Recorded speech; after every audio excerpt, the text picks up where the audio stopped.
Alright guys, so we're actually on our way to a track right now. We got Ruby loaded down. We spent most of our morning going over everything, just double checking, making sure that we was top notch. So we're on our way and we'll catch y'all when we get there. Alright guys, so we are here, and as you can see, we are in this humongous line. Let me see if Tyler's here, you might be able to see better. Crazy line, but hey, we made it.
Alright guys, so we've made it back home. Ruby is going on and off the trailer in her own power. We made a couple of passes tonight. One was decently okay.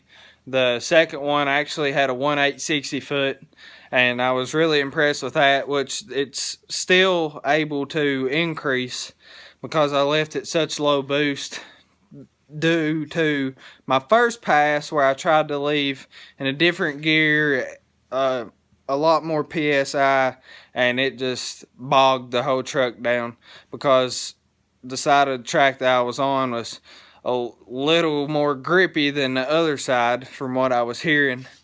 But in all reality, the truck done, I guess, okay for all the things that we've been through to getting it to this point.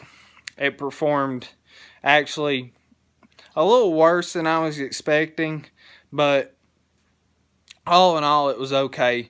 And in fourth gear, we're losing power about 3/4 of the way through.